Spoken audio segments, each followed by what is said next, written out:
Good morning, everybody. It's Mike here from Two Dads.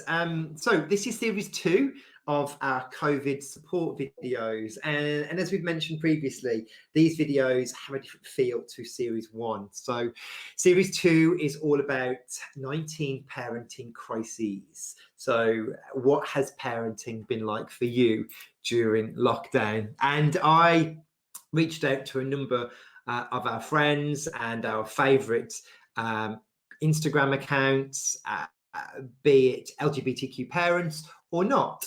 And I am pleased today to be joined by one of the original, no doubt, and someone who I have a lot of fun following and is a pal of mine.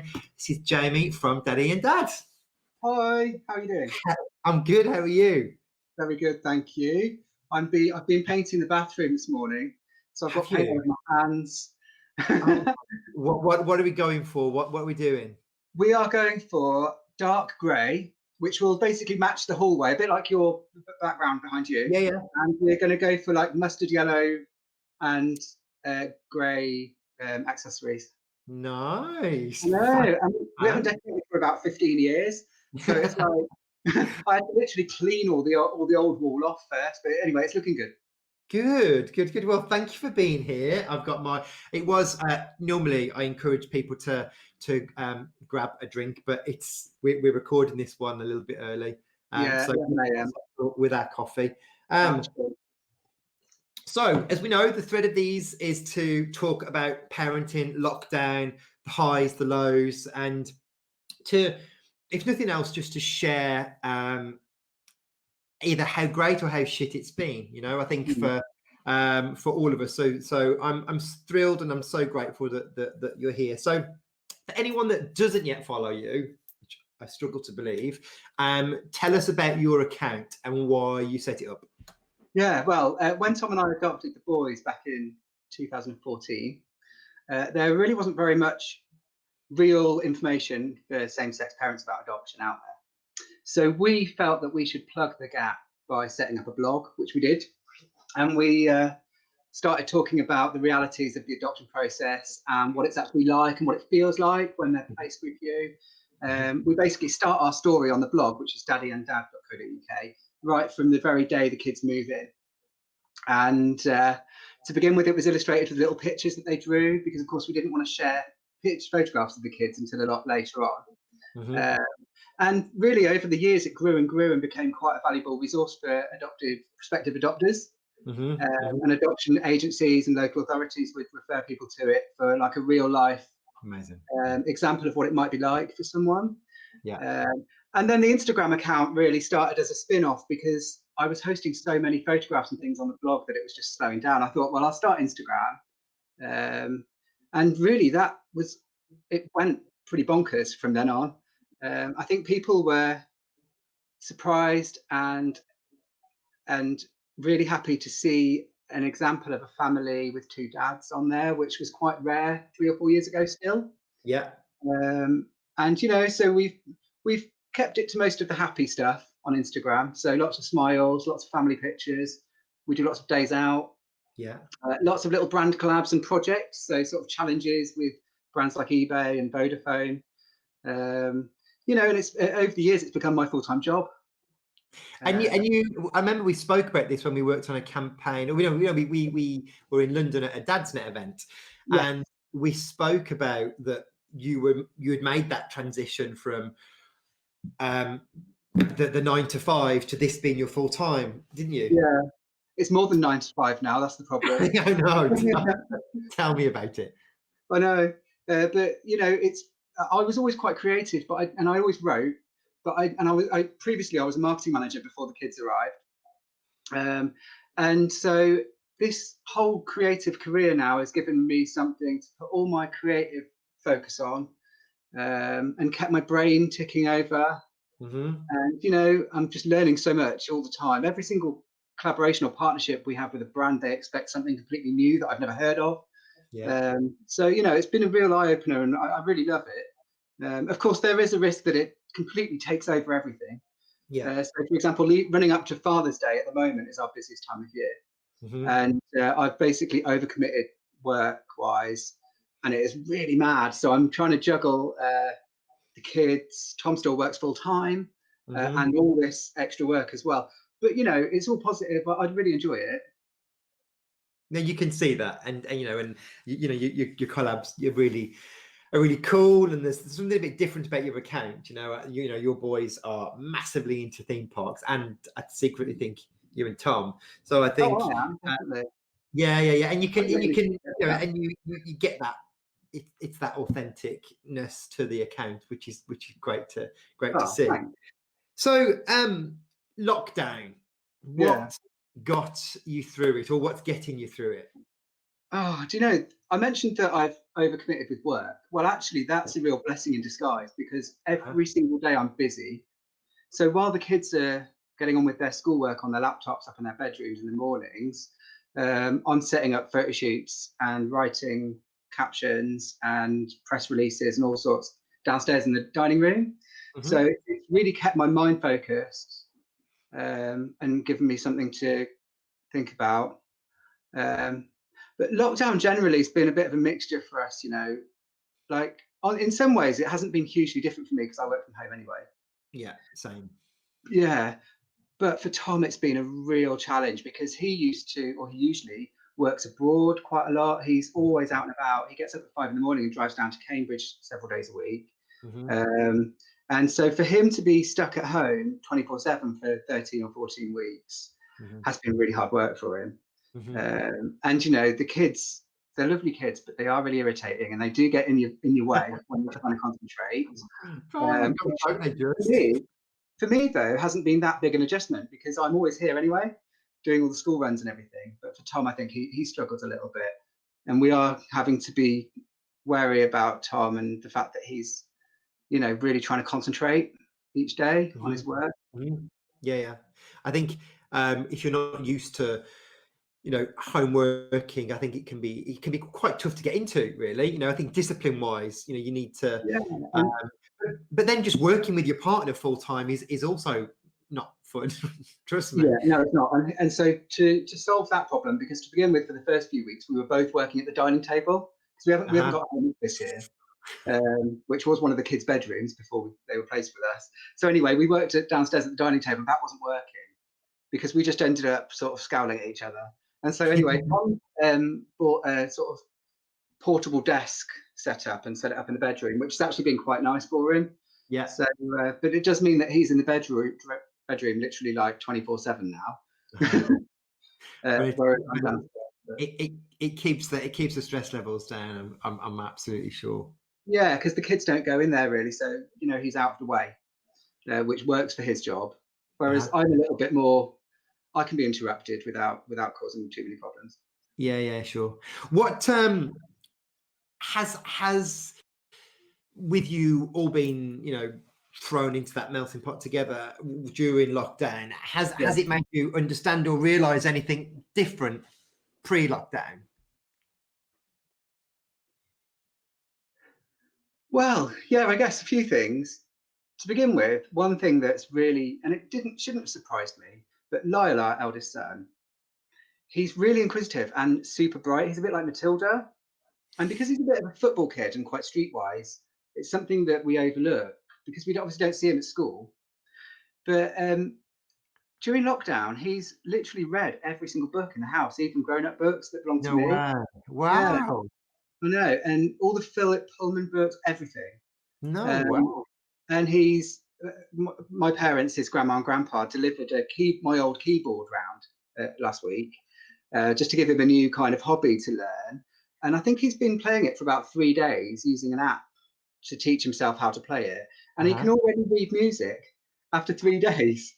Incredible. Anyway, his like kind of Lyle's ability to obsess over a new task and really master it is just Nice. incredible, and it's really, really surprised me just Wow. how fast he picks things up. You know, How old is um, he now? he's 11. 11. They start Okay. secondary school in September. Ah, my word. I was saying to us, I feel so sorry for that age of child now that Um, should be getting ready for all of the introductions into senior school and getting all excited, all the butterflies, but it's just going to be such an unusual experience. Yeah, I don't know how it's going to work, because if you think about it, it's likely that social distancing measures will still be in place in September when they go to their new school. Yeah, And, the first couple of days of secondary school, you're meeting all these new people, playing football together or whatever you do, in your spare time with them. Not being able to go within a metre and a half of other kids is going to be such a weird, hard thing to do, yeah. isn't it? It is, and I think that first month at senior school is like that's where you start building those foundations for your future friends, and because you that's when you realize who you click with and not, and Yeah. it's going to be so strange for them. I really On the feel. other hand, though, Lyle's going to a school where he's not going to know anybody. But that's Okay, actually going to be quite a good thing for him, because he plays football all the time. It's just a real opportunity for him, I think, to get some new sports friends. yeah. And because he plays sports and a lot of them are contact sport, I do think he's going to have an all right time of it. I'm pretty sure he's going to be fine. No, he seems super confident. So He's very I don't, friendly. this is not going to phase him at all. It just makes my heart ache for these kids that are going through it. Yeah, yeah. Well, we're just going to support him and encourage him. No, What we can I'm do, sure. really. Of course, that is what you can do.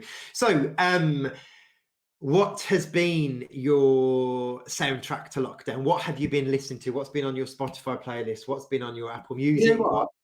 Our speaker, we used to call it the Google speaker. We now call it the Alanis Morissette speaker. Because basically, No, Alanis Morissette. we've listened to Alanis Morissette probably 1,000 times in lockdown. Love it. It's I on repeat. recently rediscovered Jagged Little Pill about 4 weeks ago, and it's the soundtrack to my A levels, to my youth. It just Yeah, takes me back. I know. Yeah, I think I was probably about 14 or 15 when we used to listen to that. But it's aged really well, hasn't it? It still Oh. sounds pretty new. And they And remastered it not long ago, and it sounds incredible. yeah, I love Forgiven on that album. And then we've also been listening to the new EP that she brought out a few weeks ago. That's been played about 1,000 times as well. Not heard that yet. I'll check that Oh my out. God, listen to that. It's so I'll good. check that out. Amazing. Well, okay. Well, I didn't think you were going to say that. So that is an interesting one. Yeah, to be fair, we also, though, Michael, we also listen to Gadio all the time, every single morning. Often on Sundays, we listen to it all day. Gadio is just sort of a really good pickup in the mornings if you're feeling a Yeah. bit down, because they Yeah. play dance anthems and remixes, and the presenters are really funny on there. Yeah. No, it's definitely one that we have on. I think the mornings are good on Gadio. Yes, they are. And when the weather was great, on our home speaker, it was definitely blasting through into the garden. Yeah. Some wicked tunes. In terms of, I guess you touched on a moment ago about homeschooling. Have Mm. you had to get involved much in the boys' homeschooling, or has it been fairly electronic? Do you know, surprisingly little. The teachers have been unbelievable. Basically, the first couple of weeks of lockdown maybe perhaps were a little bit hard with the sort of transition. But the kids have each got an old laptop that used to belong to our grandmas. Hmm. And so the schoolwork comes through every morning, and they get about 2 or 3 hours worth of activities. Hmm. And then the teachers, until last week when some of the kids went back, were able to provide kind of real time feedback. Hmm. So, for example, Lyle's teacher would send nice little voice messages through. Well done, Lyle. That's really, really, really, really Oh, proud of you and stuff. And oh, it was really cute. nice. And because Richard hadn't really used a computer before, and he's become a real whiz kid on the laptop now. So he knows how to copy and paste and send things to the printer. And I've Bless. been taking photographs on my phone of his work and emailing them to him upstairs, and he'll download the attachment. He's become a real sort of really good laptop sort of whiz kid, Cute. which is great. And of course, now the school's partly gone back, the online work it hasn't dwindled, but there's less of it. So Okay. we are downloading sort of old SAT assessments and stuff, which the kids seem to quite like, to be fair. And Okay. we've got each a word search book, Hmm. and they've got a word search book in all different foreign languages. That's quite interesting to use. Cute. But it has. Like I said earlier, we sort of set them off on their laptops, and then occasionally they pop down and say, "Oh, Daddy, can you test us on our spellings?" Or the teacher wants you to pop a word in on the website, or the occasional quick thing. But we haven't really had to get too involved. Amazing. And that's exactly what you want. I've seen some of my friends like literally, compound fractions and all of this, I'm like, gosh, I'm so glad our kids are 3 and 9 months old. Fractions, they are, and I'm really good at maths, but fractions just completely baffle me. I hated maths. English, geography, science, love it, but maths I hated. I Dreading. just I don't know about you, but I know fractions probably are really important, and this is a really silly thing to say. But when you can use decimals and percentages, why do you even need them? Like, why Exactly. can't you just say 10%? Exactly. And then Yeah. everyone gets what you mean. Yeah. Who speaks in fractions anyway? Not like 5/20ths or something. Preach. So best and worst bits of lockdown before we come to an end. Give us your peak of lockdown. What was your best thing? Do you know probably the best week of lockdown, and I can't remember whether it was the second week of the Easter holidays or half term in May when it was really hot, Mhm. and the kids didn't have a huge amount of schoolwork to do. And so we basically had barbecues and sat outside in the garden. It was like being on holiday. I know, bliss. And Tom took a couple of days off as well. I think there was a bank holiday. We Mhm. drank loads of wine and beer. We ate sausages and burgers and baps, and it was just really nice. We went on a long cycle ride. It felt like almost normal again. Yeah, nice. That sounds We great. weren't cooped up. No, and tell us about the pit, the low. What was? We've all had them. What was Oh, your? well, I just found it so depressing that I wasn't able to see my mum and dad because they only live about 30 miles away. So on my dad's birthday in April, I drove down with some prezzies and basically stood outside my car. I left the presents in their front garden, and then they came out and sat on their bench outside their front door. And I stood by the car about 4 meters away and chatted to them for about 20 minutes. And when I drove off, I just felt so miserable and down because it was like I might as well have been talking to them on a TV screen. Yeah. It was still really nice to see their smiley faces, but it just brought everything home Yeah. suddenly. Yeah. And I just suddenly felt like I missed everybody. And I'm someone who, as well, who operates around friends. Mhm. Like ever since being made redundant about 4 or 5 years ago, I've really struggled because I was so used to being in an environment with all my friends around me all the time. Mhm. And so Zoom meetings for me, they're fantastic, but they don't fill the gap for me. So the other thing I'd say really is that I just really, really miss hanging out with my friends and having a Yeah. glass of wine and a cuddle and watching telly together. Yeah. Um, Yeah. I I've can't wait really to struggled with that. Yeah, but to be honest, apart from that, I've actually quite enjoyed the extra time with the kids. Um, Mhm. Listening to loads of Alanis Morissette's been fun. I don't feel as healthy as I was before, so No. we used to do so many walks into town, and we've definitely been consuming way more alcohol than we used to, Oh and my rubbish god. food. Majestic Wine is on speed dial. It's like that's who I need to do a brilliant brand collab with. I need to Yeah, contact me too. Majestic. Oh, when people are watching, get in touch. Yeah. But honestly, Yeah. Michael, sorry, the recycling bin is ridiculous. It's so heavy when we have to take the recycling Oh bin. my. And when they come to empty it, I'm so embarrassed because everyone else's sounds all like cardboardy, Yeah, and ours is like clinking and clinging. I'm like, oh shit. I Uh, know. no, I hear you on that one. Right Yeah, then, before we go, thank you hmm, so much for giving us time this morning. not at Anything all. that you want to talk about or plug or tell anybody about that's coming up that you might be working on? Yeah, a couple of things. So the first thing is uh, a friend of mine called Kate who runs a mum blog called Lesbian Mums. It's really cute, so definitely go and follow them. Yes. We're teaming up to put on a virtual Pride event in August Bank Holiday, which we're going Amazing. to start ramping up the sort of conversation about after Pride Month's over, because at the moment, of course, there's quite a few events like that happening. And Mhm. basically, it's going to be a little Pride festival at home that you can put on. So we're going to encourage people to have a picnic in their garden with their flags and their kids or their Cute. grandparents and friends, and pop a photograph up on social media with a particular hashtag, which is hashtag Pride at Home UK. And hopefully, the ideal thing for us would be is if we all flooded social media with colourful pictures of all our families and our Pride flags that day. Amazing. Amazing. We want to keep it really low key, you know, not too expensive, just putting on a little picnic or a barbecue and getting Yeah. outside and having some fun. Because by Same. then we're all going to be so miserable as well, aren't we? Oh my God, or just literally eaten every pork product in my fridge. Yeah, I'm like I addicted to know. soft pork pies. It's ridiculous. It's not And cool. so there's going to be lots more information coming up about that over the Wicked. next couple of months, and we're hopefully going to tie in a couple of music acts and things like that, so we can do a couple of live sessions uh, on our laptops and TV screens during the day. So that should be really nice. And we've also got absolutely loads of really fun challenges and collabs over on our Instagram channel, which is Daddy and Dad. So, for instance, I mentioned I'm painting the bathroom. Well, that's part of a monthly mini makeover we do with eBay, Oh yeah, where I've been watching those.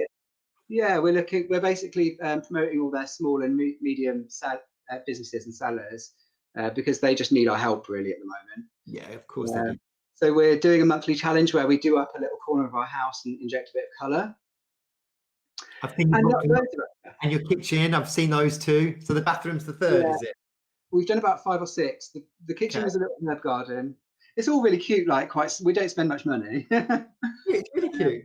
Yeah, so the bathroom one we're spending 100 quid basically, and Okay. we're hoping to inject a sort of splash of colour and a few new accessories and stuff like that. Anyway, you must go and have a look because it is quite good fun. The kids get involved. Check it out, everybody. Nice Yeah. one. Perfect. Is there anything else, or is that you all? No, not really. I Good. just, I look forward to hearing everybody else's stories on here, because it's really interesting to find out how other people's lockdowns gone. Yeah. Well, you mentioned Kate. She's going to be featuring on one later in the series. So Yeah. it's really interesting just seeing how people have got through it, or what's been a particular highlight. But I've super grateful of your time. I know you're super busy, so thank you so much. No problem at all. Thanks for having me. Everyone, give these guys a follow if you're not already. Check them out, and obviously check the blog out if you're looking to adopt or want more information as well. Have a check over their blog. Jamie, thank you very much. Thanks. See ya. Take it easy, buddy. Bye.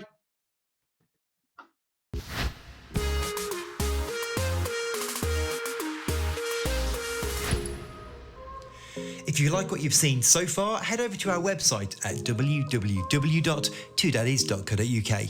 There you can read our blog and subscribe to our newsletter.